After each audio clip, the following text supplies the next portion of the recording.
देश और दुनिया की नजर है आज अहमदाबाद के मोटेरा पर। जी हाँ, डे नाइट मैच आज से इंग्लैंड के साथ शुरू होने जा रहा है। दुनिया का सबसे बड़ा ग्राउंड, जी हाँ, दुनिया का सबसे बड़ा ग्राउंड। यहाँ पर आज शाम होगा एक्शन, लेकिन एक्शन बाजार में आज सुबह सुबह शुरुआत होने की तैयारी है। बड़े गैप के साथ खुलने की तैयारी एसजेएफ निफ्टी से। उसके बाद क्या रहेगा, इसी पर खास फोकस। स्वागत है आप सबका शेयर बाजार लाइव में। नमस्कार, मैं हूं अनिल सिंह जी। नमस्कार, मैं हूं दीपांशु भंडारी। अनिल जी, आज थोड़ा डिफरेंट सेटअप भी लग रहा है, हम भी तैयार हैं सर। ऐसा लग रहा है कि बाजार की नहीं, क्रिकेट की कमेंट्री करने की तैयारी में ज्यादा नजर आ रहे हैं। पीछे जिस तरह से आप देख रहे हैं, मूड माहौल पूरी तरह से देश में इस वक्त। और सबसे बढ़िया बात है कि कुछ कुछ बातें ऐसी होती है जिस पर आप गर्व कर सकते हैं। और मोटेरा जैसा नाम है, वाकई में मोटा है, बड़ा है। दुनिया का सबसे बड़ा स्टेडियम। जो लोग अब तक ये समझ रहे हैं कि ये दुनिया का सबसे बड़ा क्रिकेट स्टेडियम है, जी नहीं, ये दुनिया का सबसे बड़ा स्टेडियम बनने जा रहा है। वाओ। 1,32,000 की कैपेसिटी। और अब तक नॉर्थ कोरिया का एक स्टेडियम था जो दुनिया में सबसे बड़ा था। अच्छा। वो शायद 1,15 1,20 के आसपास की कैपेसिटी का था, तो उससे कहीं बड़ा मोटेरा होने जा रहा है। अब तक दुनिया में सबसे बड़ा cricket stadium Melbourne cricket ground था, MCG, 1 लाख के आसपास की कैपेसिटी। उससे तो कहीं ज़्यादा 1,32 की। लोग शायद पहले अंदाजा लगा रहे थे कि 1,10,000 की कैपेसिटी का, जी नहीं, 1,32,000 की कैपेसिटी का है। सबसे ज़्यादा सीटिंग कैपेसिटी और स्टेट ऑफ द आर्ट जो फैसिलिटीज, जो साइज होना चाहिए। तो सर हम यहाँ पे क्या करें, हमें भी लोकेशन पर ही चलना चाहिए था सर। एब्सोल्युटली, ये बात सही है कि इस तरह के माहौल में, और जाहिर सी बात है इसीलिए खुद राष्ट्रपति आज उद्घाटन करेंगे इस बदले हुए स्टेडियम का। पहले 53,000 की कैपेसिटी थी, अब दुगुनी से ज्यादा। I think last year Trump साहब भी इसी स्टेडियम में आए थे। हाँ, और बड़े इंप्रेस हुए थे क्राउड साइज से। बिल्कुल। और मुझे लगता है कि हमारी देश की जो ताकत है, उस हिसाब से हमारे 1-1 लाख से बड़े वाले कई स्टेडियम्स की जरूरत है। हालांकि आज तो 50% कैपेसिटी पर होगा, क्योंकि फिर भी सर सोशल डिस्टेंसिंग को देखते हुए, लेकिन फिर भी जो अमेजिंग स्टेडियम, ये मतलब ये होना चाहिए। मुझे याद है दीप, मैं धर्मशाला गया था 2-3 साल पहले। तब धर्मशाला में वो स्टेडियम दिखाया जाता है, और वो वाकई में इतना खूबसूरत स्टेडियम, मैंने दुनिया में इससे बढ़िया खूबसूरत खेलने की जगह नहीं देखी जो धर्मशाला में। एकदम मतलब अगर ये कहें कि धोनी 6 मारे तो सीधा वो वैली में जाके गिरे। बिल्कुल वैली के मुहाने पर स्टेडियम, और आपको पूरा हिमालय जो उनकी व्यू आता है, पूरा पहाड़ पूरे बर्फ से भरे हुए हैं।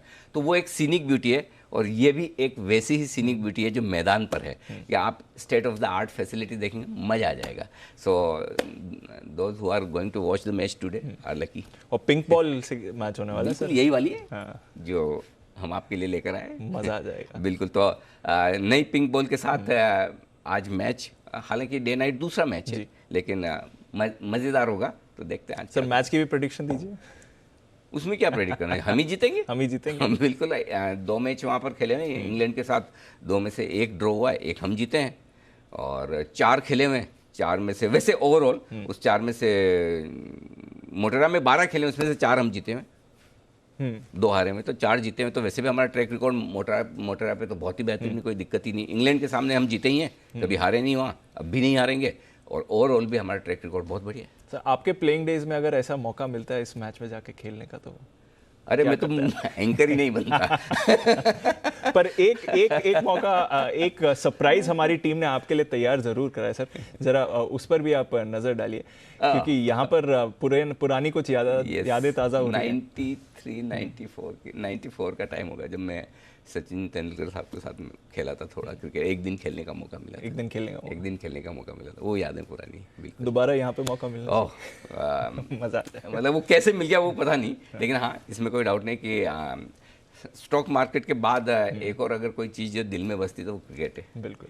मतलब अगर मतलब बन पाता तो जरूर बनता, लेकिन हमारे ज़माने में ये सब था नहीं, इतनी फैसिलिटीज़ नहीं होती थी, छोटी जगहों से क्रिकेटर्स निकलते नहीं थे। अब IPL वगैरह ये सब होने की वजह से, और जिस तरह से सबसे बढ़िया बात है कि टेलीविज़न पर जो कवरेजेस होते हैं, तो आप टैलेंट है तो दिखता है, सबको दिखता है, तो इसलिए आप नज़रअंदाज नहीं कर सकते। तो बहुत कुछ बेहतर हुआ है, बहुत कुछ बदला है, और इस बदले हुए और बेहतर हुए मोटेरा में आज आप क्रिकेट एंजॉय कीजिए। लेकिन वो शाम मजा से आने वाला है। बाजार बंद होने के बाद है। अच्छा ऐसा टाइम भी मिलेगा देखने का बिल्कुल मैच टाइम अच्छी तरह। मिलेगा। चलिए बढ़िया है, तो यहाँ पर हमारी नज़र रहेगी और बढ़िया स्टेडियम है, बढ़िया मजा आने वाला है आज के गेम में।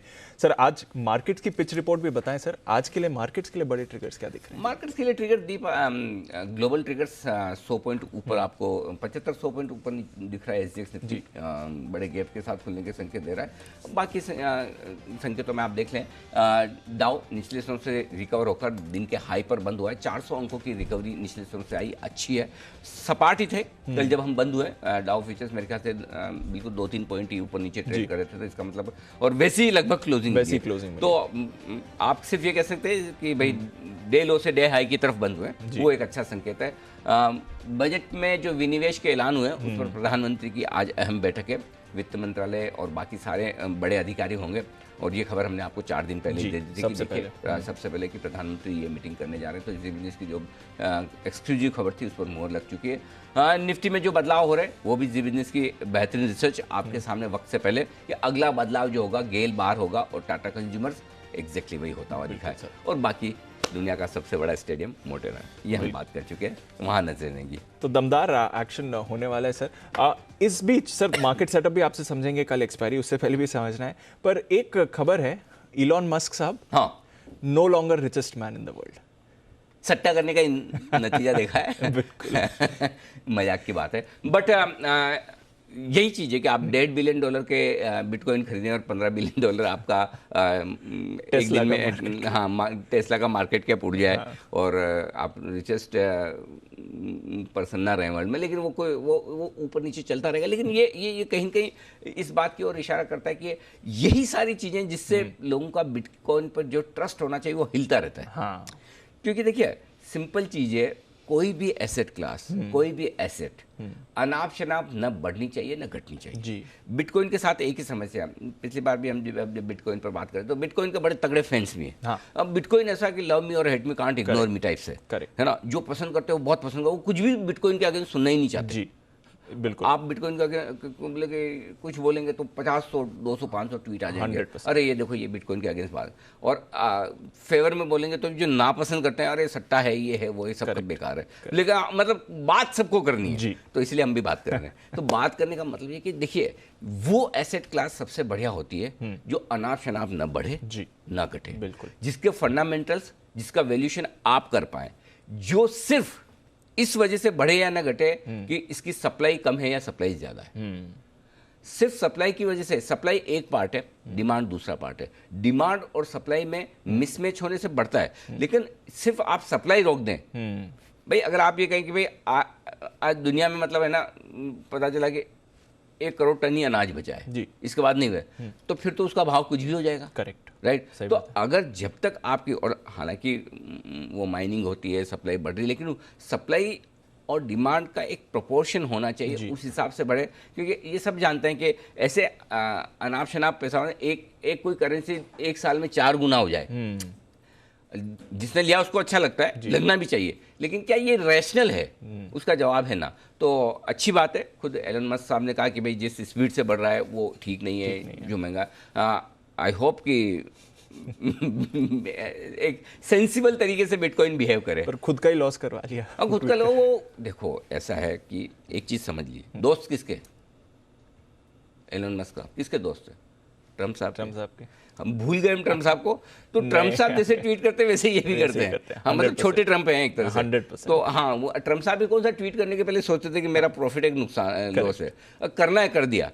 ये थोड़े बिजनेसमैन ज़्यादा हैं, थोड़े सेंसिबल ज़्यादा हैं, तो इसलिए थोड़ा सोच समझ के करते हैं, लेकिन फिर भी आई अप्रिशिएट कि उन्होंने इस बात को समझा कि भाई मेरे लेने की वजह से अनाप शनाप बिटकॉइन बढ़ रहा है, तो वो ठीक नहीं है, वैल्यूएशन ठीक नहीं है। सो आई होप कि बिटकॉइन, और एक चीज़ और बता दूं, जितना बिटकॉइन सेंसिबल तरीके से कम स्पीड के साथ ऊपर नीचे होगा, उतनी ज़्यादा इसकी एक्सेप्टेबिलिटी आएगी। लोग उतना ज़्यादा, देश सरकारें उतनी ज़्यादा इसे एक्सेप्ट करेंगे। तो जो बिटकॉइन के डाई हार्ड फैन हैं, उन्हें भले अच्छा ना लगे कि हम बिटकॉइन के अनाप शनाप बढ़ने पर या घटने पर हम क्वेश्चन मार्क कर रहे हैं, लेकिन आपके लिए लॉन्ग टर्म में ये अच्छा है कि बिटकॉइन की एक स्पीड, बढ़ने गिरने का तरीका एक रीजनेबल हो, तो सबसे ज़्यादा उसकी एक्सेप्टेंस आएगी लॉन्ग टर्म में। ये ज़्यादा फायदे की बात है। शॉर्ट टर्म में तो ठीक है, किसी ने ले लिया 50 में लिया 52 हो गया, 35 में लिया 50 हो गया, ये सब चीज़ें चलती रहेगी। लेकिन लॉन्ग टर्म में अगर सेंसेबल तरीके से करेंसी बढ़ेगी घटेगी तो उसको स्टेबिलिटी आना जरूरी है। एब्सोल्यूट, बिल्कुल सर। अच्छा सर, थोड़ा ये कल का ग्लोबल एक्शन भी समझाएं। जो एक तरफ से तो देखें तो आपने कहा एकदम फ्लैट क्लोजिंग हुई है, पर निचले स्तरों से दमदार रिकवरी आती हुई दिखी सर ग्लोबल मार्केट्स में। क्या चल क्या रहा है? खराब है ही नहीं दीप। अब यही कि आप इंडेक्स लेवल पर देखेंगे तो आपको लगेगा कि बहुत छोटे उतार चढ़ाव के साथ हम बंद हो रहे हैं, लेकिन आप देखिए ना, हाई पे हाई तो बन ही रहा है। हाँ, कल भी हाई बना, परसों भी हाई बना, ठीक है। तो लाइफ हाई पे तो हर रोज डाउ चल ही रहे हैं। हम लाइफ हाई 15,431 से थोड़ा दूर हैं, लगभग 700-800 पॉइंट। तो हमारी अपनी कमजोरी है, बट अदरवाइज ग्लोबल मार्केट से संकेत तो कोई खराब है नहीं। थोड़ा बहुत नैस्डैक कम हुआ है तो नेचुरली है, वो थोड़ी सी शिफ्टिंग है कि आप टेक्नोलॉजी स्टॉक से ओल्ड इकोनॉमी स्टॉक्स में जा रहे हैं, वो चलता रहता है, कोई वो बहुत बड़ी बात है नहीं। तो मुझे नहीं लगता कि ग्लोबल सेटअप में कहीं कोई खराबी है। बड़ी तेज उछाल के बाद अब भी ग्लोबल मार्केट्स हायर लेवल पर बने हुए हैं, बढ़ने की स्पीड थोड़ी सी धीमी की है। सो ग्लोबल संकेत अब तक बिल्कुल चुस्त दुरुस्त है। अब सवाल यही है दीप कि या तो हम ग्लोबल संकेतों को देखकर हम फिर से मजबूत हो जाएं करेक्शन पूरा करके, या अगर डाउ गिरना शुरू करे तो फिर यहाँ नीचे की थोड़ी रिस्क खुल जाती है। तो ये अगले 1-2 ट्रेडिंग सेशन में आपको एग्जैक्ट समझ में आएगा कि कंसोलिडेशन के बाद अमेरिकी बाजार और हाई बनाने को तैयार है या थोड़ा नीचे जाने के लिए। लेकिन फिलहाल तो कहीं कोई ग्लोबल मार्केट से कोई समस्या, कोई दिक्कत नहीं है। और शायद मेरे ख्याल से फ्राइडे को बाइडेन साहब के स्टिमुलस प्लान पे भी विचार किया जाएगा सर। तो चल तो रहा है काफी समय से कि होने वाला है, और क्योंकि अब इनकी बहुमत भी है तो इन्हें उतना ऑपोजिशन एटलीस्ट कांग्रेस में नहीं मिलेगा। सेनेट में भी अगर चाहे तो पास करवा सकते हैं, बट वो देखना पड़ेगा। बट हाँ, जो कांग्रेस बात आगे बढ़ेगी, बात आगे बढ़ सकती है, ये क्लियर है सर। बिल्कुल ठीक है। तो इसलिए सर एसजीएक्स निफ्टी भी आज मतलब 70-80 पॉइंट ऊपर दिख रहा है। यही वजह समझे, या फिर एसजीएक्स निफ्टी आज इतना ऊपर क्यों दिख रहा है? 100 ऊपर था ना, 100 ऊपर था थोड़ी देर पहले सर। मैं तो यही सोच रहा था जितना गैप मिले, अगर 100 पॉइंट ऊपर खुल जाए तो तुरंत ही बेच दे 100%। अच्छा, मुझे गैप चाहिए ओपनिंग पे, किसी भी तरफ दे दो। हाँ। क्यों चाहिए?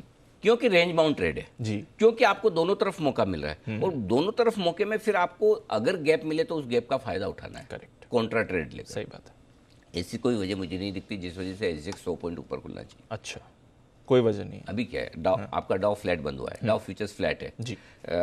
आगे मैं और डेटा बताऊंगा। एफआईएस के डेटा आपके नेगेटिव साइड पर ही है, करेक्ट, ठीक है। वायदा कारोबार के डेटा थोड़े से पॉजिटिव हैं, ठीक है।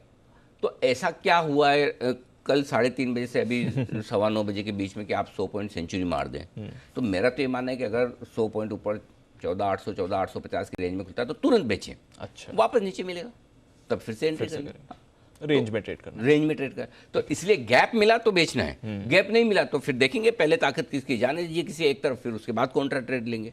तो मुझे नहीं लगता कि कोई 60 70 100 पॉइंट ऊपर खुलना चाहिए, मेरी कैलकुलेशन में तो नहीं है। फिर खुल जाए तो बढ़िया है, मौका मिलेगा, और फ्लैट खुलेगा तो देखेंगे हम हमारी रेंज पे ट्रेड करेंगे। ठीक है सर। तो फिर समझाएं सर आज का सेटअप, आज की रेंज। ग्लोबल संकेत न्यूट्रल है दीप, और एफआईएस के संकेत नेगेटिव साइड पर हैं, घरेलू फंड्स के संकेत न्यूट्रल हैं। बड़े दिनों बाद एफआईएस के संकेत मैंने नेगेटिव रखे हैं, कल भी न्यूट्रल थे लेकिन आज नेगेटिव रखे हैं, लेकिन साथ ही घरेलू फंड्स के संकेत नेगेटिव से न्यूट्रल हुए हैं, और वायदा कारोबार के संकेत पॉजिटिव हैं। सेंटिमेंट कॉशियस है और ट्रेंड न्यूट्रल है। सेंटिमेंट न्यूट्रल से कॉशियस हुआ, थोड़ा और नीचे आया। आप कल कह भी रहे थे कि ये बदल सकता है। बिल्कुल। 14,625 14,675 दिन के लिए सपोर्ट जोन है, इसके नीचे वैसे जाना नहीं चाहिए। अगर जाता है तो फिर 14,500 से लेकर 14,550 मजबूत सपोर्ट जोन के तौर पर आएगा, जहां शॉर्ट कवरिंग, फ्रेश खरीदारी, जो कुछ सब कुछ आप करना चाहते हैं लाइफ में सब करिए आज और कल के लिए। ऊपर 14,800 14,850 हायर जोन है जी, इसके ऊपर 14,900 14,925 बढ़िया प्रॉफिट बुकिंग जोन है अगर आता है तो। बैंक निफ्टी 34,935 100, कल भी हमने कहा यही सपोर्ट, ज़्यादा कोई बदलाव कल और आज के डेटा में है नहीं दी लेवल्स में। 34,935 100 मजबूत सपोर्ट जोन है, ये आराम से नहीं टूटेगा, ये टूटेगा तो ही फ्रेश कमजोरी होगी। इसके नीचे 34,650 34,750 अगला मजबूत सपोर्ट जोन आपको नजर आता है, जहां पर शॉर्ट कवरिंग होने की संभावना है। फ्रेश खरीदारी का तो मैं नहीं बोल सकता, लेकिन शॉर्ट कवरिंग जरूर वहां पर हो सकती है। ठीक है। और ऊपर की तरफ 35,450 35,575 है, ये एक छोटी रेंज है जिस पर जाने की कोशिश कर सकता है बाजार, और उसके पार निकला तो 35,675 35,850 परफेक्ट सेलिंग जोन है, जहां पर सेलिंग करनी चाहिए और शॉर्ट भी करना चाहिए। ओके। क्लियर है सर। दिन के लिए क्या रेंज रहेगी? 14,650 14,800 दिन की छोटी रेंज, 14,600 14,850 दिन की मीडियम रेंज और 14,550 14,900 दिन की बड़ी रेंज। राउंड फिगर में आ रहे हैं लेवल्स और कोई खास दिक्कत वाली बात है नहीं।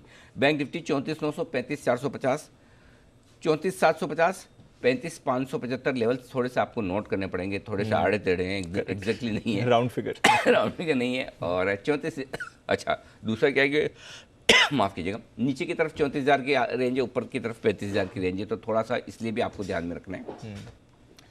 34,650 35,825 ये वो लेवल है जहां पर आपको नजर रखनी है। क्लियर है सर, ठीक है। कल कुछ बदलाव हुआ है सर एफआईएक्स की पोजीशन में? 1% घटा है, कोई खास बात नहीं, 64 से 63% आया है। पुट कॉल रेशियो हल्का सा बढ़ा है 0.99 से 1.06, 7 बेसिस पॉइंट अभी भी ओवरसोल्ड लेवल पर ही है और शॉर्ट कवरिंग निचले लेवल से एक्सपेक्टेड है। तो आज फिर से मतलब वो मूव वही वाली बात है, कल भी मैं कह रहा था कि नीचे खुलता तो बढ़िया था, हाँ। वही खरीद के शॉर्ट कवरिंग का मौका मिलता। आज फिर वही समस्या है जो कल थी कि आप नीचे नहीं खुले, आज भी वही समस्या दिख रही है, ऊपर खुल रहे हैं। नीचे खुलकर शॉर्ट कवरिंग हो उसका मजा अलग है, स्क्रीन पर तेजी होती है, शॉर्ट काटने का मौका मिलता है, खरीदने का मौका मिलता है। तो पुट कॉल रेशियो ओवरसोल्ड तरफ तो है ही, इसमें कोई डाउट नहीं। विक्स एक ही दिन में ठंडा हो गया, 1% नीचे है बस। ये अच्छी बात है, मतलब विक्स में कल तो थोड़ा सा लोगों को शांति होगी। ठीक है सर। पोजीशंस का बताएं, एग्जिस्टिंग पोजीशंस में। 14,600 थोड़ा सा दूर है, 100 पॉइंट दूर, लेकिन ठीक है वहीं रखिए 14,600 इंट्राडे। और जिनको कम छोटा रखना है वो 14,635 का भी रख सकते हैं, जो परसों का लो है वो भी रख सकते हैं, आपकी श्रद्धा पर है कि भाई अपनी अपनी कैपेसिटी पर कहाँ स्टॉप लॉस रखें। बट 14,600 ठीक है। 34,900 बैंक निफ्टी पर छोटा ही दिया है, 200 पॉइंट नीचे, ज़्यादा नीचे रखना ही नहीं है। ओके, नहीं करना है, बहुत है। ठीक है। शॉर्ट पोजीशन में 14,850 ये आपका स्टॉप लॉस होना चाहिए शॉर्ट साइड पर। ओके, इंट्राडे भी, क्लोजिंग भी। 35,500 छोटा दिया है। वैसे दीप जो सही स्टॉप लॉस निकल कर आता है बैंक निफ्टी पर वो 35,850 का आता है। तो फिर आपने थोड़ा डीप 750 ऊपर का कैसे दूं? 35,100 पे बंद हुआ है, ये तो ये भी मुझे ज़्यादा लग रहा है। तो जिनको बहुत छोटा रखना है वो 35,275 का ही रखें। अच्छा, बहुत छोटा जिनको रखना है। जिनको थोड़ा सा बड़ा रखना है 35,500 का। ओके, ऐसे अदरवाइज तो 35,275 का स्टॉप लॉस भी काफ़ी है। काफ़ी है, ठीक है सर। नई पोजीशंस कैसे बनाए? खरीदे निफ्टी 14,625 14,675 अगर इस रेंज में मिलता है तो खरीदिए। 14,550 का स्टॉप लॉस होगा। 14,700 775 825 850 और 900 ये सारे टारगेट है जिसके लिए खरीदारी करनी है। और दूसरा तरीका ये है कि क्योंकि आप गैप से खुल रहे हैं तो 14,625 का स्टॉप लॉस लगा लीजिए, वो भी कर सकते हैं। ठीक है, लेवल टारगेट सारे ऊपर के वही हैं, खाली 14,700 वाला हट जाएगा, 775 825 850 900 ये टारगेट हो जाएंगे।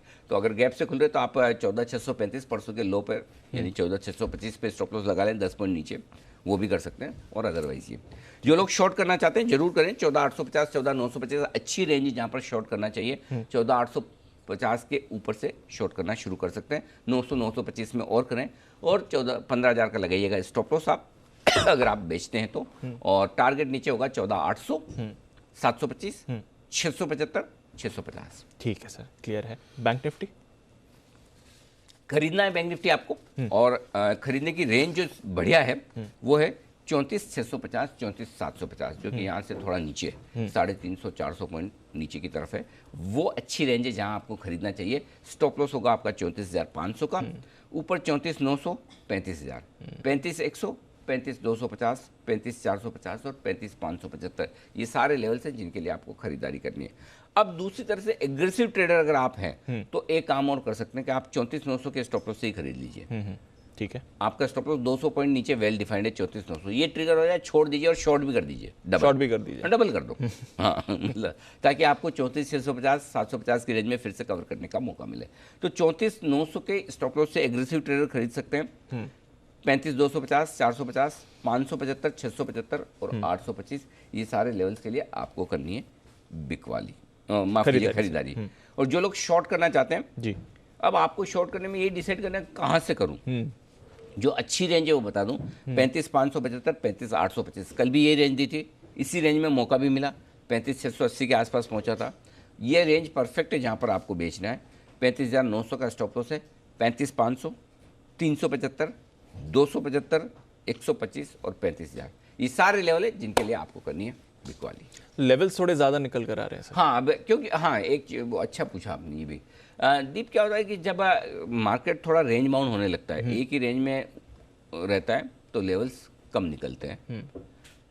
एक ही रेंज में रहते हुए वोलेटाइल हो तो लेवल्स ज़्यादा करेक्ट, क्योंकि फिर वो ऊपर नीचे दोनों तरफ के लेवल टेस्ट करता है, तो वहाँ अपने आप लेवल्स ज़्यादा आते हैं। और अगर रेंज में है लेकिन ज़्यादा उतार चढ़ाव, दिन में एक ही बार ऊपर गया, एक ही बार नीचे आया, लेकिन यहाँ दिन में 4 बार ऊपर नीचे हो रहा है, तो फिर लेवल आपके ज़्यादा निकल कर आते हैं। तब आपको ज़्यादा अलर्ट रहना है कि मेरे को हर एक लेवल पे नजर रखनी है। कम वॉलेटिलिटी तो आपके कम लेवल से ही काम चल जाता है, और मल्टीपल लॉट्स खेलने का मौका भी दे रहा है फिर। एग्जैक्टली।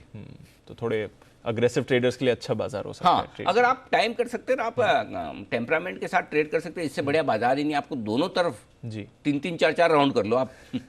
दिन में बिजी रहेंगे। हाँ, बिजी रहेंगे दिन भर, और मौका मिलता है जी। नहीं तो कई बार क्या होता है, आप लेके निफ्टी या बैठ जाओ और दिन भर में 25 पॉइंट का भी मूव ना मिले, तो आप पता चला आपने ब्रोकर के लिए काम किया है। सही बात है। हाँ, तो जब खुद के लिए करना हो तो वॉलेटिलिटी, ट्रेडर को तो वॉलेटिलिटी चाहिए। जी। प्रॉब्लम क्या है कि वॉलेटिलिटी से डर लगता है अगर आपने उल्टी तरफ कर लिया तो। जी। तो वॉलेटिल वही है कि आपको ट्रेंड देखना है, ट्रेड कॉन्ट्रा लेना है, दोनों अलग चीज़ है। तो जिस समय जैसा बाजार है उस हिसाब से आप स्ट्रेटजी करें। बिल्कुल, तो बाजार ट्रेडर्स के लिए बढ़िया है और लेवल्स भी काफी निकल कर आ रहे हैं। ये तो 50 ही रह गया, SGX धीरे धीरे। सर हांगकांग फिसल रहा है, 300 पॉइंट नीचे हांगकांग। हमने हांगकांग के बारे में कुछ नहीं कहा, दीदी अपनी मर्जी से फिसल रहा है। हमने कुछ नहीं कहा कि हांगकांग ऊपर नीचे है, हम सिर्फ SGX पे फोकस कर रहे हैं कि SGX 100 ऊपर ठीक नहीं दिख रहा। पर फिर अच्छा है, बड़ा गैप भी ऊपर नहीं मिल रहा है। नहीं मिलेगा, मुझे लगता ही नहीं इतना ऊपर खुलना चाहिए, फिर भी देखते हैं क्या होता है। ठीक है सर। वायदा कारोबार में बैन लिस्ट में चेंजेस हुए हैं सर। 3 स्टॉक्स बाहर आ गए, आइडिया, सेल, कैनरा बैंक। भेल बना हुआ है और एंट्री हो गई PNB की। तो आज BHEL और PNB ये दोनों स्टॉक्स बैन में रहेंगे। सर कल फंड्स का डेटा इंटरेस्टिंग रहा है। खुश है कि DIS ने फाइनली खरीदारी करी या फिर FIs की बिकवाली पर ज्यादा फोकस? की बिकवाली से दुखी हूँ। घरेलू फंड्स की खरीदारी से कोई खुशी नहीं। क्या 250-200 कुछ तो किया सर, कुछ तो करना ही पड़ेगा। फंड लेके बैठे हैं तो लेकिन अल्टीमेटली FIs की बिकवाली जो है वो थोड़ा सा बड़ा आंकड़ा है, और उतना वायदा कारोबार में भी खरीदा नहीं है। 159 करोड़ के उन्होंने इंडेक्स फ्यूचर्स बेचे हैं, 258 करोड़ के स्टॉक फ्यूचर्स खरीदे हैं, तो नेट बिकवाली का आंकड़ा है करीबन 1300-1400 करोड़ का। तो थोड़ा साइजेबल आंकड़ा पहली बार आया है। घरेलू फंड ने हाथ रोका है। 2600 करोड़ के ऑप्शंस खरीदे हैं FIs ने, लेकिन वो ऑप्शंस में दोनों ही है, कॉल भी है, पुट भी है, वो हेजिंग के लिए। हाँ, तो थोड़ा सा बड़े दिनों बाद FI का आंकड़ा नेगेटिव आया। नेगेटिव इसलिए लिखा, कल भी था, लेकिन कल चूंकि आंकड़ा भी छोटा था और पहला दिन था, तो हमने कहा ट्रेंड देखते हैं, तो देखते हैं क्या कुछ होता है। तो FI ने थोड़ा सा बिकवाली, लेकिन हाँ अभी अलार्मिंग सिचुएशन नहीं। ऐसा नहीं कि आपको डर जाना है जी, कि बिल्कुल ही कि भाई ये तो 2 दिन से बेच रहे हैं, अब क्या होगा, ऐसा पानी हो जाएगा, वैसा भी नहीं, वैसा नहीं है। हाँ क्लियर है सर। हाँ, तो मतलब ठीक है, आप आराम से मतलब देखो डेटा को। दूसरी चीज, ये डेटा मंथली एक्सपायरी वाले हैं।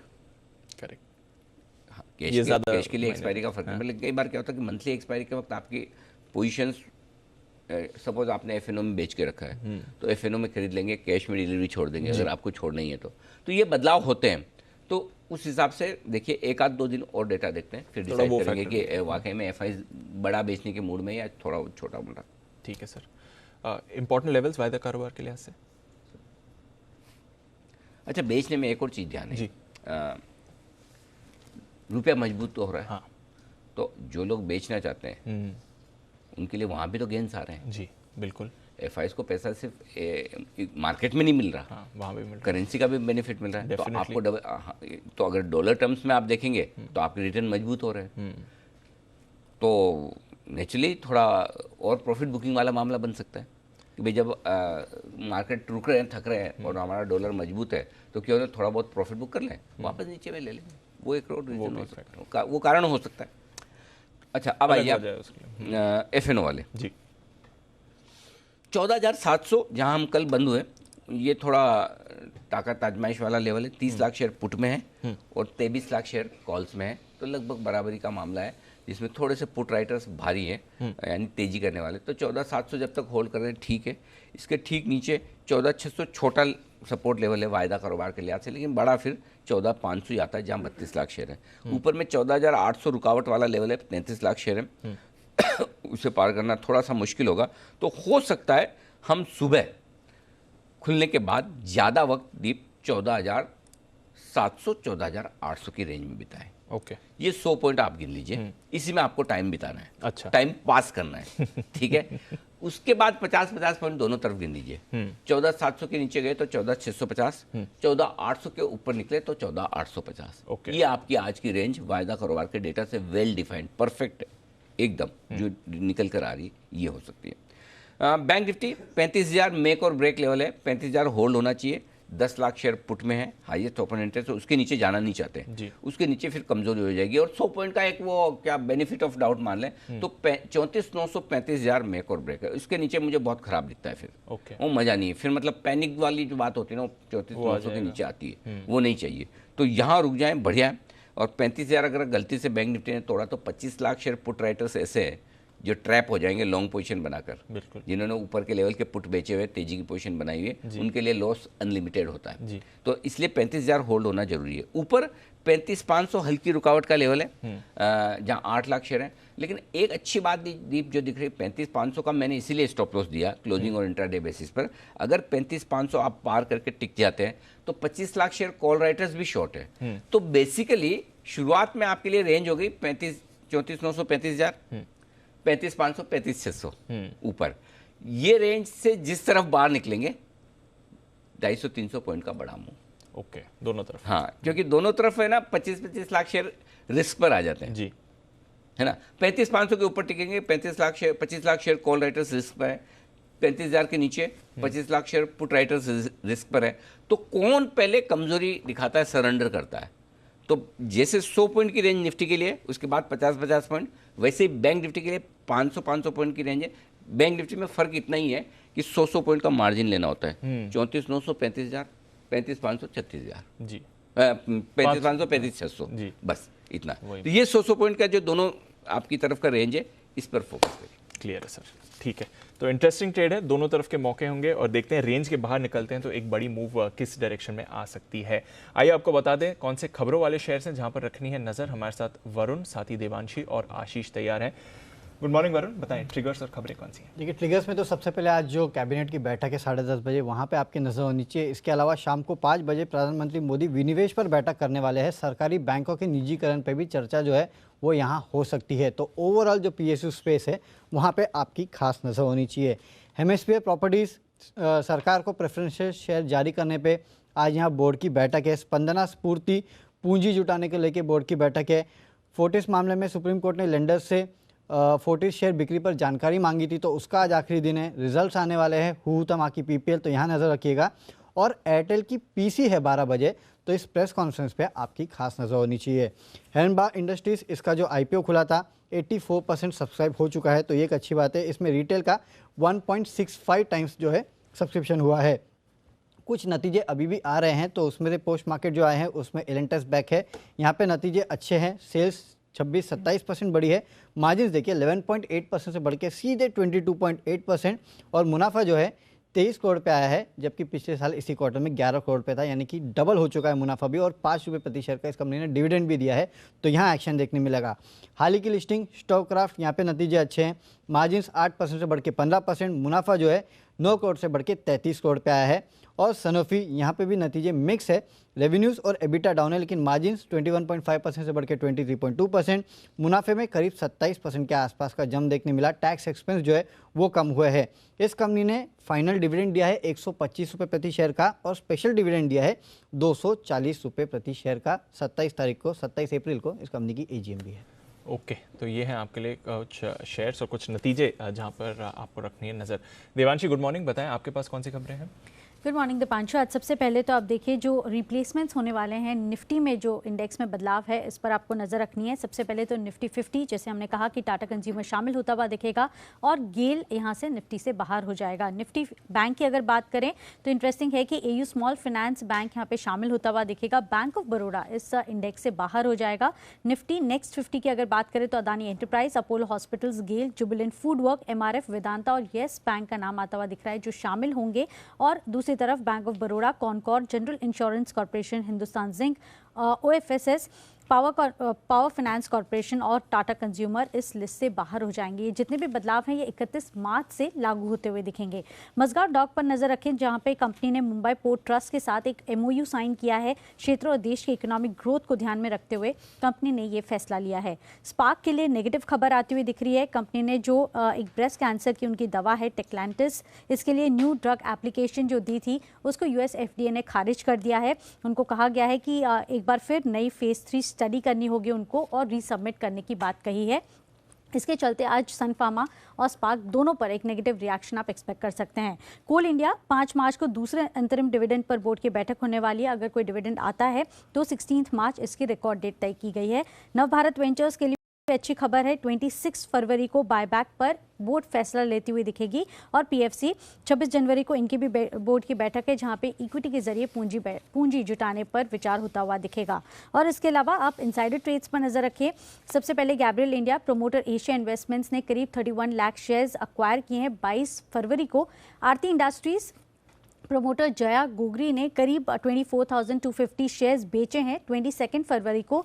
मैं आपको याद दिला दूं कि इससे पहले भी इस प्रमोटर ने करीब 13,000 शेयर्स बेचे थे। साथ ही मोतीलाल ओसवाल, ये पॉजिटिव है क्योंकि promoters Motilal Oswal family trust ने और वैभव अग्रवाल ने करीब 99,700 शेयर्स खरीदे हैं 19 फरवरी से लेकर 23 फरवरी के बीच। इसके लिए पॉजिटिव एक्शन दिख सकता है। ओके, और इस बीच एक बड़ी और एक्सक्लूसिव खबर आपको जी बिजनेस की तरफ से आती दिख रही है। वो आज के कैबिनेट बैठक के एजेंडा को लेकर है। मोबाइल और लैपटॉप्स को लेकर आज PLI स्कीम को मंजूरी कैबिनेट में दी जा सकती है। साथ ही टैबलेट्स मतलब वो iPad। हाँ, ये अंग्रेजी में नाम की कमी है, टैबलेट खाने वाली होती है काम करना। सर ये स्टीव जॉब्स को बड़ा मजा आता था ये सब करने में। अच्छा। उन्होंने ही फिर वो ऐसे अच्छा, नहीं तो हम हिंदी में बहुत सारे नाम सबके लिए अलग अलग हैं। चलिए, टैबलेट खाने वाली वैसे क्या नाम देते सर टैबलेट iPad को? क्या नाम देते? बंसल जी से पूछे। नहीं, ये उसको क्या ई पुस्तक उस तरह का कुछ नाम हो जाता है। चलिए, मोबाइल, लैपटॉप, टैबलेट्स इनको बनाने के लिए PLI स्कीम आ सकती है। इसमें आज कैबिनेट में चर्चा होगी। तो डिक्सन टेक्नोलॉजी, अंबर एंटरप्राइजेज, इस तरह के शेयरों के लिए फिर से आज एक्शन रहेगा। इन शेयरों के लिए ये बड़ी खबर हो सकती है। तो आज के कैबिनेट के बैठक में जो एजेंडा हो सकते हैं उसमें ये जानकारी आती हुई दिख रही है। 10:30 बजे आप देख रहे हैं कि ये मीटिंग होगी। तो एक एक करके सेक्टर पर PLI स्कीम्स पर चर्चा हो रही है, बातचीत हो रही है, उन्हें पास किया जा रहा है। तो ये बड़ी खबर है इस वक्त जिस पर आपको फोकस करना है। जी ओके, आइए अब वक्त है FIR का। आशीष हमारे साथ हैं, आशीष से लेते हैं ब्रोकरेज रिपोर्ट्स।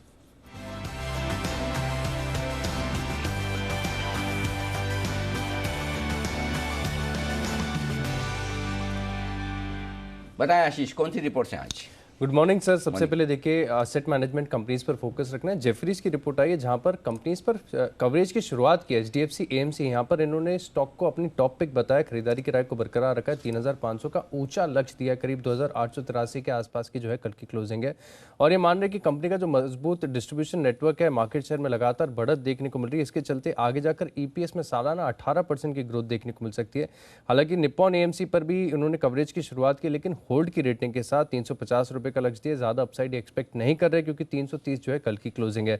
HCL टेक यहां पर भी नजर रखिएगा। CLSA की रिपोर्ट है। खरीदारी की राय को बरकरार रखा। 1,080 रुपए के लक्ष्य के लिए 911 कल की क्लोजिंग है। कह रहे हैं कि जो डील पाइपलाइन है कंपनी की मजबूत है और चौथी तिमाही के बाद ये और मजबूत होगी। सन फार्मा HSBC की रिपोर्ट है। खरीदारी की राय को बरकरार रखा है 700 रुपए के लक्ष्य के लिए। रिलायंस पर कल हमने देखा था ब्रोकरेज हाउस की रिपोर्ट्स आई थी, आज दोबारा आई है। UBS न्यूट्रल की राय दे रहे हैं 2,475 रुपए के लक्ष्य के लिए। मैक्वायरी ने अंडर परफॉर्म की रेटिंग दी, काफी बेरिश नजर आ रहे। 1,350 का लक्ष्य दिया। 2026 कल की क्लोजिंग है।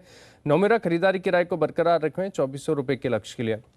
बजाज फाइनेंस जहाँ पर क्रेडिट स्पेस की रिपोर्ट है, न्यूट्रल की रेटिंग को बरकरार रखा है। 5,600 रुपए के लक्ष्य के लिए। 5,360 कल की क्लोजिंग है। ये कह रहे हैं कि डिजिटल लेंडिंग में ग्रोथ को सहारा मिलेगा, लेकिन वैल्यूएशन थोड़े से महंगे हैं और कंज्यूमर ड्यूरेबल्स और ऑटो और हाउसिंग फाइनेंस में अगर आप देखें तो थोड़ी सी सुस्ती देखी जा रही है। अंत में लाइफ इंश्योरेंस कंपनीज यहाँ पर भी आपको फोकस रखना है, क्योंकि गोल्डमैन सैक्स ने कवरेज की शुरुआत की HDFC लाइफ पर खरीदारी की राय के साथ 880 रुपए के लक्ष्य के लिए 706 कल की क्लोजिंग है। SBI लाइफ पर भी खरीदारी की राय 1080 के लक्ष्य के लिए 870 कल की क्लोजिंग है। दोनों कंपनीज में ये मान रहे कि आगे जाकर जो EPS ग्रोथ है वो करीब 19 से 21% की सालाना देखने को मिल सकती है। लेकिन ICICI प्रूडेंशियल लाइफ इंश्योरेंस यहाँ पर न्यूट्रल की रेटिंग को बरकरार रखा है, माफ कीजिएगा, कवरेज शुरुआत की 500 रुपए के लक्ष्य के लिए 471 कल की क्लोजिंग है। और ये मान रहे कि अर्निंग्स में रिकवरी तो देखने को मिल सकती है, लेकिन जो अपसाइड है वो लिमिटेड है। ओके, तो ये है तमाम रिपोर्ट्स जिन पर रखिएगा आप फोकस। और अब वक्त है पिक ऑफ द डे का।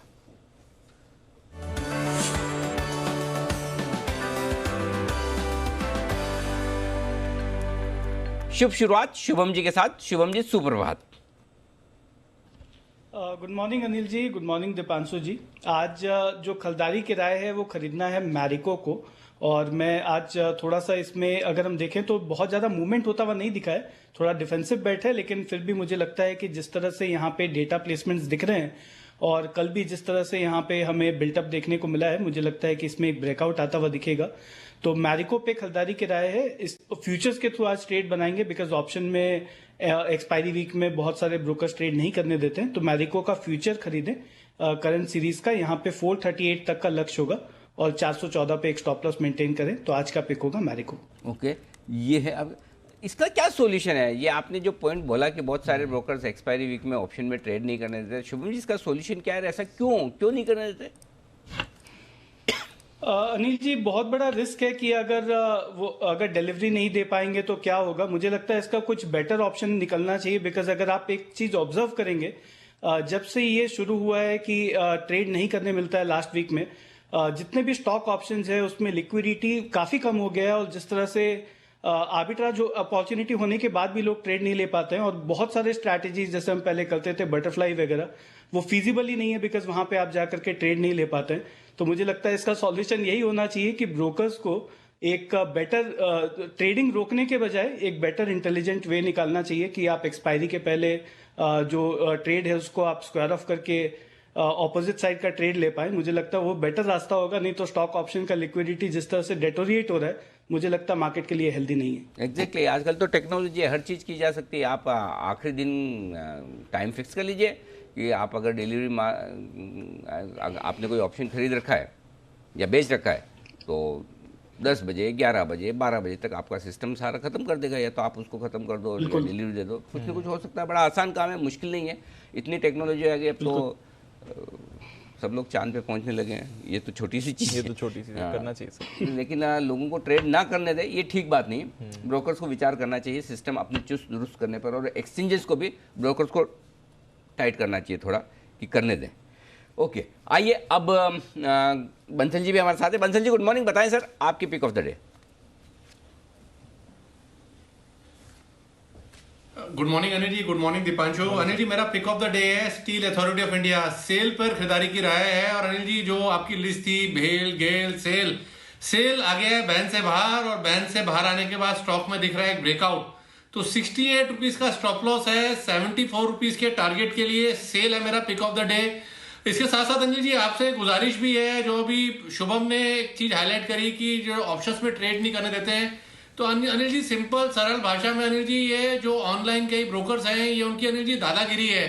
तो अनिल जी इसमें कोई आप शो कीजिए, ये मतलब कि मनमानी नहीं चलनी चाहिए किसी की कि ये नहीं करना वो नहीं करना। जो भी चीज as per law of land allowed है वो होना चाहिए। पहले तो सेबी के नियम है, उसके बाद ब्रोकर अपने नियम डाल देते हैं। अनिल जी ऐसे कैसे काम चलेगा?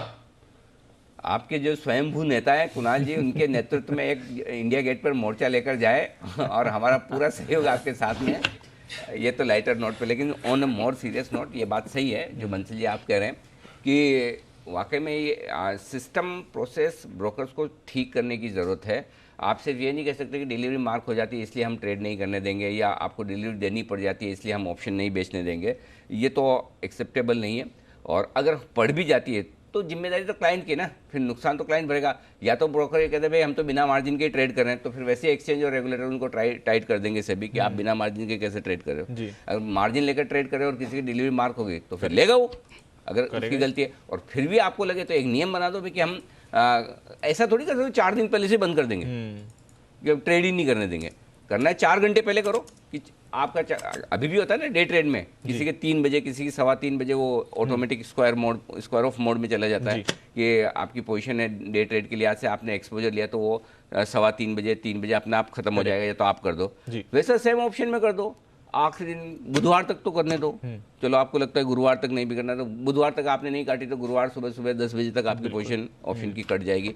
कुछ तो होना चाहिए, एक्सचेंजेस को भी देखना चाहिए, और मुझे लगता है सेबी को भी इस पे कुछ ना कुछ, जो ब्रोकर्स, और स्पेशली सही कह रहे हैं बंसल जी, ऑनलाइन ब्रोकर्स के यहाँ बड़े, ऑफलाइन में तो क्या है फिर भी आप फोन करके उनसे झगड़ लो, रिलेशनशिप पे हाँ झगड़ लो। ऑनलाइन वाले कॉल सेंटर में करते रहो माथा पच्ची, वो तो खुद 15-20 हज़ार की 25,000 रुपये की सैलरी वाला आदमी है, उसका मालूम है कि जब आप बोलोगे तो बंद करके रख देगा साइड में फोन, बोलते रहो, ऐसा हाल है। ये ब्रोकर्स के खुद के नियम हैं। हाँ, ब्रोकर के, एक्सचेंजेस के नहीं है, ब्रोकर के हैं, ब्रोकर के नियम है, वही ब्रोकर्स ने गलत नियम बना रखे हैं, ये सारी हाल है। और ऑनलाइन वालों की तो बहुत बुरी हाल है, ये बिल्कुल सही कह रहे हैं बंसल जी ने जो पॉइंट उठाया, ऑनलाइन ब्रोकर्स मतलब बहुत दादागिरी करके रखे, स्पेशली जो लो कॉस्ट वाले ब्रोकरेज हैं, सुनते ही नहीं है किसी की, सुनते ही नहीं है।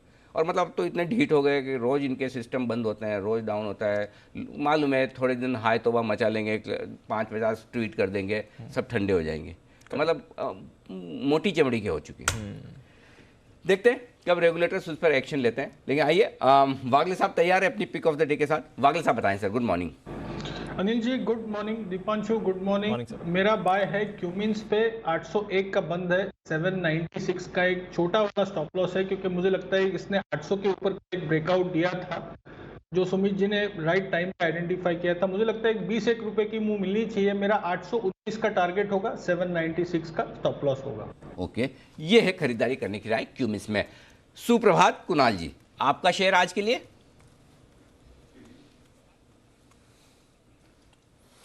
सुप्रभात अनिल जी, सुप्रभात दीपांशु। अनिल जी, सबसे पहले तो आपको ये जो मोटेरा के स्टेडियम में आप बैठे हुए हैं अनिल जी, ये देखकर बहुत खुशी हो रही है।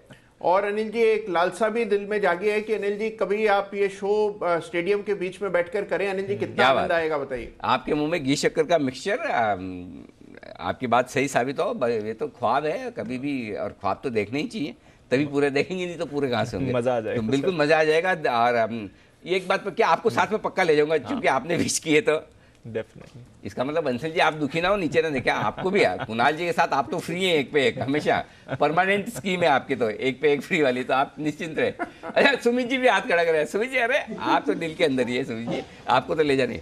ऐसा ना हो कि लिस्ट लंबी होती जाए तो फिर मोटरा वाले बोले आप जहाँ से कर रहे हो शो वहीं से नहीं जा पाए, बाकी सब चले नहीं, लेकिन चलेंगे, साथ चलेंगे। देखिए कहीं भी जाओ साथ जाने का मजा अलग है, सही बात, साथ जाने का मजा अलग है, तो आनंद जरूर मिलेगा, किसी दिन मिलेगा। शुक्रिया कुणाल जी। बताएं सर आज का आपका शेयर। अनिल जी मेरा शेयर भी वही है जिस पर अभी वागले जी ने चर्चा की, और वो है क्यूमिंस। क्यूमिंस में एक ब्रेकआउट आता हुआ कल अंतिम क्षणों में हमने देखा, और इस स्टॉक ने 800 रुपए के करीब बंदी दी। तो ये जो लेवल्स हैं, मुझे लगता है कि इसमें एक ब्रेकआउट कल दर्ज हो चुका है, बाय करके चले। यहां पर एक बुलिश फ्लैग पैटर्न का ब्रेकआउट हुआ है। 785 785 रुपए का एक स्टॉप लॉस रखें, 835 रुपए तक का एक मूव आता हुआ दिखेगा, तो मेरी राय में क्यूमिंस बाय करके चलें। 785 का स्टॉप लॉस, 835 का टारगेट। परफेक्ट, तो ये है स्टॉक जहां पर करनी है आपको खरीदारी। अविनाश जी बताएं सर आपका स्टॉक ऑफ द डे आज के लिए। Good morning Anil ji, good morning Deepanshu.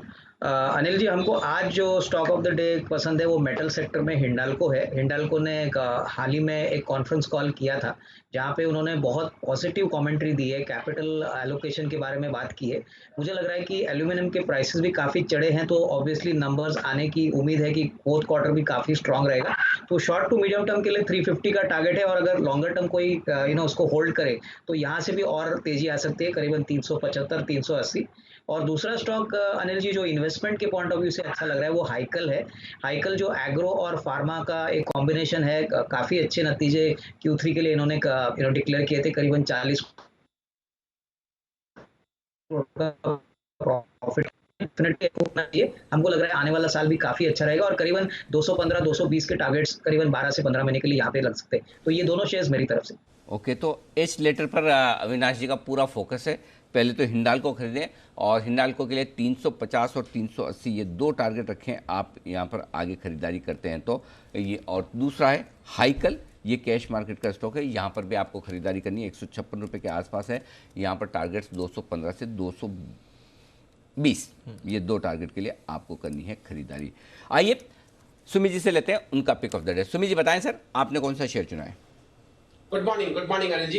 Anil ji, मेरे को लग रहा है कि पिक ऑफ द डे के तौर पे टाटा कंज्यूमर पे नजर रखें। टाटा कंज्यूमर यहां से आज और आने वाले दिनों में एक अच्छा अपसाइड मूव दिखा सकता है। 625 627 के आसपास टाटा कंज्यूमर में बाय बनता है। जिन्होंने ले रखा है वो लोग होल्ड करें। 611 का नीचे में इसके अंदर स्टॉप लॉस लगाएं।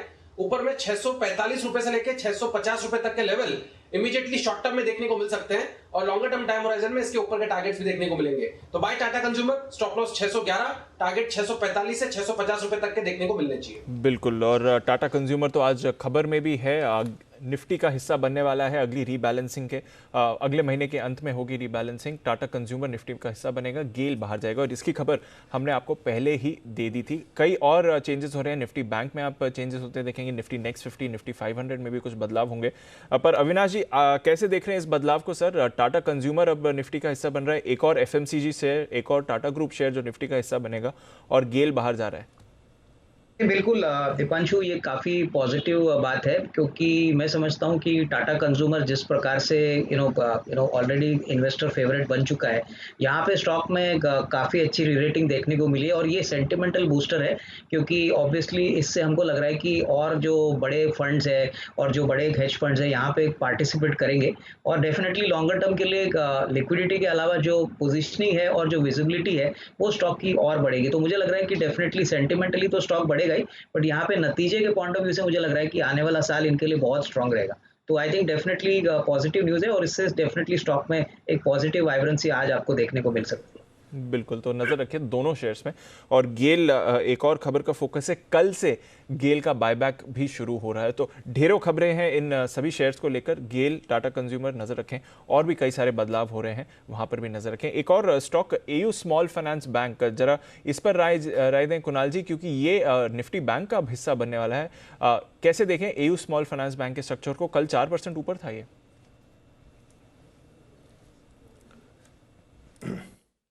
देखिए, चार्ट अच्छा है दीपांशु, हमने एक बुलिश फ्लैग पैटर्न यहाँ पर भी बनते हुए देखा है और मुझे लगता है कि इसमें भी आपको एक अपसाइड देखने को मिलेगा। केवल एक रेजिस्टेंस है चार्ट पर और ये 1130 रुपए के आसपास है, 1130 के आसपास, 1120 के आसपास बंद हुआ है। तो 1130 निकाल जाता है स्टॉक तो फिर से एक तेजी देखने को मिलेगी और मुझे लगता है 1200 से पहले कोई रेजिस्टेंस नहीं है, तो अच्छा अपसाइड बनेगा। 1130 पार हो तो बाय करने की राय। ओके, तो 1130 के पार ही फिर आप खरीदारी के बारे में सोचें। But AU small finance bank, ये आपको एक स्टॉक एक्शन में आते हुए दिख सकता है। एक्शन में रहेगा कोल इंडिया, एक और डिविडेंड पर विचार करने वाली है कंपनी।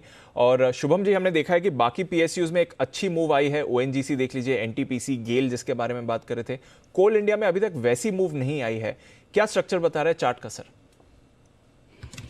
दीपांशु जी, मेरे वॉच लिस्ट में आज है कोल इंडिया और मैं मार्केट ओपनिंग के बाद इसमें एक रैली एक्सपेक्ट भी कर रहा था। मुझे लगता है कि अगर आप यहाँ पे लास्ट 3-4 दिन का अगर आप वॉल्यूम एक्टिविटी देखेंगे तो एबनॉर्मल वॉल्यूम्स यहाँ पे ट्रेड होते हुए दिख रहे हैं और डेरिवेटिव्स में भी डेटा काफ़ी स्ट्रॉन्ग, 3-4 दिनों का क्यूमुलेटिव डेटा स्ट्रॉन्ग बनता हुआ दिखा है। और अच्छी बात यह है कि एक पुल बैक ऑलरेडी हो चुका है प्राइस में, तो अब हम ज़्यादा महंगा भी नहीं खरीद रहे। मुझे लगता है बिल्कुल यहाँ पे एक पोजिशनल ट्रेड इनिशिएट करना चाहिए, करंट लेवल पे खरीदें। बहुत छोटा सा स्टॉप लॉस है, 134 रुपए पे एक स्टॉप लॉस मेंटेन करें और मुझे लगता है अगर इसको 3-4 दिन का समय दिया जाए तो 148 तक के यहाँ पे लेवल्स आते हुए दिख सकते हैं। तो कोल इंडिया पे एक स्ट्रॉन्ग बाय रिकमेंडेशन होगा। ओके, तो कोल इंडिया एक स्ट्रॉन्ग बाय रिकमेंडेशन होगा, यहाँ पर भी आपको रखनी है नज़र। इस बीच और खबर आपके लिए आती हुई, अभी हमने बताया कि पीएलआई स्कीम में टैबलेट्स, लैपटॉप्स, स्मार्टफोन्स की मैन्युफैक्चरिंग पर चर्चा हो सकती है आज की कैबिनेट बैठक में। साथ ही मेडिकल डिवाइसेस पर जो पीएलआई स्कीम की संभावना है वो भी आती हुई दिख रही है सर। 10,000 करोड़ की पीएलआई स्कीम की मंजूरी मिल सकती है। 10,000 करोड़ की पीएलआई स्कीम, ये इसको मंजूरी मिलने की संभावना है। फार्मा, मेडिकल इक्विपमेंट बनाने वाली कंपनियों के लिए भी अच्छी है और इनके लिए भी अच्छी है। अभी कौन सा आईपीओ आया था जो मेडिकल इक्विपमेंट बनाने वाली छोटी 100 करोड़ वाली थी, न्यूरेका करेक्ट, न्यूरेका की लिस्टिंग के पहले अच्छी खबर है भाई। चलिए, अच्छा एक अच्छी खबर कुणाल जी के लिए भी है, सनोफी बड़ा डिविडेंड आया सर, 4-4.5% की यील्ड निकल कर आती है। कितना आया कुणाल जी आपको डिविडेंड?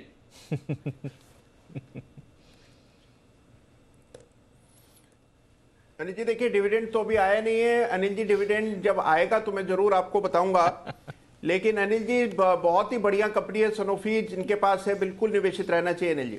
इस डिविडेंड का क्या करेंगे सर? इतना डिविडेंड आ रहा है, कुछ तो मतलब उसको दोस्तों पे खर्च कीजिए। मुझे डर है कहीं बंसल जी की नज़र ना लग जाए आपको, इतना डिविडेंड देख देख के। तो बंसल जी पे जरूर कुछ ना कुछ हल्का फुल्का खर्च जरूर कर दीजिएगा। बंसल जी, आप क्या चाहते हैं सैनोफी की डिविडेंड से? अनिल जी, मैं सिनेमा की टिकट दूंगा। अनिल जी, मेरा तो दुख का कारण अनिल जी लॉकडाउन के अंदर इतने, अनिल जी एबर्ट ने, सारी बड़ी बड़ी कंपनी ने इतने डिविडेंड दिए हैं। और अनिल जी ऐसे ही ये मूवीज की टिकट देके अनिल जी बचना ठीक बात नहीं है। मतलब कि अब थोड़ा सा स्टैंडर्ड बढ़ाना चाहिए। इतने बड़े बड़े डिविडेंड मिल रहे हैं, मतलब कि इतने रुपए के तो शेयर भी नहीं है मेरे पास जितने बड़े बड़े डिविडेंड इनको आ रहे हैं। तो साइज ऑफ जो गिफ्ट है वो थोड़ा बढ़ना चाहिए। नहीं, लेकिन कमाल है कुणाल जी का, स्टॉक पिकिंग मानना पड़ेगा। जोक्स अपार्ट, और ये बोलने के पीछे रीज़न भी ये कि ताकि आप उस चीज़ को गहराई से समझें कि किस तरह से बड़े अच्छे क्वालिटी के एमएनसी स्टॉक्स पर कुणाल जी कुंडली मारकर बैठ जाते हैं। हिलते नहीं बिल्कुल भी। एक दो क्वार्टर कुछ ऊपर नीचे हो जाए फर्क नहीं पड़ता, लेकिन बाद में जब ये रिटर्न्स देते हैं तो तगड़े देते हैं। तो सनोफी होल्ड ही है ना कुणाल जी? बिल्कुल अनिल जी। और अनिल जी, आपने ये बात कही तो एक बात कहता हूं अनिल जी, आपको याद होगा एक स्टॉक था लिंडे इंडिया। यस। और अनिल जी, जब इसको लेकर के बहुत लोग परेशान हुए थे, एक स्टॉक है आइनोस स्टायरोल्यूशन, जब उस पर भी काफी सारी चर्चा हुई थी, तो अनिल जी उस समय भी लोग परेशान हुए थे जब इसका भी जो डीलिस्टिंग ऑफर था उसकी चर्चा हो रही थी। तो अनिल जी दोनों स्टॉक्स आप देखिए आज अनिल जी किन स्तरों पर ट्रेड कर रहे हैं। तो बस इसमें अनिल जी थोड़ा पेशेंस रखना पड़ता है। पीजीएचएच एक और शेयर है अनिल जी, मैंने और राकेश जी ने 10 की कमाई में भी कई बार रेकमेंड किया है। तो अनिल जी ये जो बहुराष्ट्रीय कंपनी है इसमें थोड़ा पेशेंस रखना पड़ता है, लेकिन आपको बहुत बढ़िया रिटर्न्स आते हैं। परफेक्ट। तो शांति से लेके बैठे, इंतजार करें। रोज रोज नहीं बढ़ते ये, रोज रोज वैसे तो कोई भी नहीं बढ़ता, लेकिन ये तो पक्का ही नहीं बढ़ते हैं। तो आपको जो फन, मस्ती, किक, मजा ये चाहिए, इसमें नहीं मिलेगा। पैसा बनेगा, स्टेबल रिटर्न। हाँ बनेगा, पक्का बनेगा, मोटा बनेगा जी। ये हनीवेल ऑटोमेशन क्या क्या भाव से कुणाल जी ने भर रखा है। ये यही चीज़ है जो आप अच्छी कंपनियों को लॉन्ग टर्म के लिए लेकर रखें, ये ज़्यादा बढ़िया। बिल्कुल। तो नज़र रखिए, सैनोफी आज अपने नतीजों पर रिएक्ट करेगा, और साथ ही जैसा कि एक बड़ा डिविडेंड कंपनी ने घोषित किया है उसका भी आप रिएक्शन बनते हुए देखेंगे। नतीजों के रिएक्शन की बात करें तो दो और स्टॉक्स भी आज नतीजों पर रिएक्ट करेंगे। इलांटस बेक, अविनाश जी ट्रैक करते हैं इस कंपनी को, नतीजे तो अच्छे दिख रहे हैं। 27% आय में बढ़त है, कामकाजी मुनाफा 2.5 गुना बढ़कर आया बल्कि, और मार्जिन्स भी डबल हो गए हैं। क्या व्यू है सर इस चार्ट पर? नहीं, बिल्कुल। इनफैक्ट दीपांशु, ये परफॉर्मेंस बहुत ही तगड़ा है और उम्मीद से काफ़ी बेहतर है। ऑलरेडी ये कंपनी बहुत नीश केमिकल्स बनाती है और मुझे लग रहा है कि इस नतीजे के बाद डेफिनेटली स्टॉक में एक अच्छी बढ़त आपको देखने को मिलेगी। इनफैक्ट मुझे याद है संदीप जी ने भी ये स्टॉक बहुत पहले रिकमेंड किया था, लेकिन फंडामेंटली मुझे लग रहा है कि थोड़ी सी गिरावट अगर आती है तो रिस्क रिवॉर्ड शायद और भी अच्छा इन्वेस्टर को मिल सकता है। ओके, तो नज़र रखिए, दमदार नतीजे हैं और अच्छा रिस्क रिवॉर्ड है। इस स्टॉक पर भी आपको आज रिएक्शन आते हुए दिखेगा।